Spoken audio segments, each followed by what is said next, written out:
Bharuch golden બ્રિજની જળ સપાટી 26 ફૂટ પહોંચતા 48 ગામોને એલર્ટ કરાયા। અંકલેશ્વરમાં 3 ગામમાં સ્થળાંતરની સૂચના અપાઈ। ભરૂચ નર્મદા નદી ગોલ્ડન બ્રિજની સપાટી 26.50 ફૂટે પહોંચી છે, જેના કારણે જિલ્લાના 48 ગામોને એલર્ટ કરવામાં આવ્યા છે। ભરૂચ ગોલ્ડન બ્રિજની જળ સપાટી 26.50 ફૂટ છે। જિલ્લાના 48 ગામોને એલર્ટ કરાયા છે। અંકલેશ્વરના 3 ગામોમાં સ્થળાંતરની સૂચના અપાઈ છે।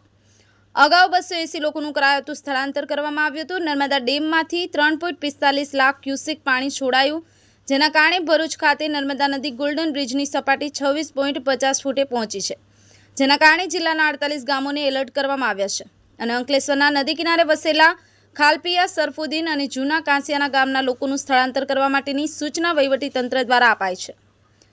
સરદાર સરોવર નર્મદા ડેમ હાલમાં 134.70 મીટરની ઓવરફ્લો થઈ રહ્યો છે, જ્યારે ઉપરવાસમાંથી ડેમમાં 3,03,513 ક્યુસેક પાણીની આવક નોંધાઈ રહી છે, તેમજ નર્મદા નદીમાં 3,45,721 ક્યુસેક પાણી છોડવામાં આવી રહ્યું છે, જેના કારણે ભરૂચ નર્મદા નદી ગોલ્ડન બ્રિજની જળ સપાટી 26.50 ફૂટને આંબી ગઈ છે।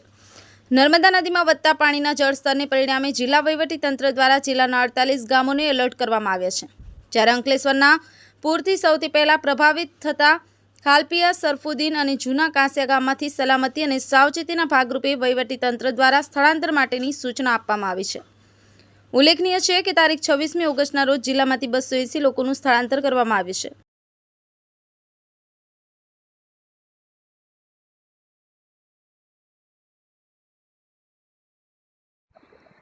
ઉપરવાસમાં ભારે વરસાદને કારણે સરદાર સરોવર ડેમમાંથી 3,45,000 ક્યુસેક જેટલું પાણી છોડવામાં આવી રહ્યું છે, જેના પગલે ભરૂચ શહેરમાં ગોલ્ડન બ્રિજ ખાતે નર્મદા નદીની સપાટી 26 ફૂટ જેટલી વહી રહી છે, જેના પગલે નીચાણવાળા વિસ્તારમાંથી 200 જેટલા લોકોને અગાઉ સૂચના આપી તેમની ઘરવખરી પશુપાલન જે કરતા હોય તેઓના પશુ સાથે તેઓને સ્થળાંતર કરી રેસ્ક્યુ સેન્ટર ખાતે હાલમાં રાખેલા છે। તેઓને રહેવા ખાવાની સંપૂર્ણ તંત્ર દ્વારા વ્યવસ્થા કરવામાં આવી છે।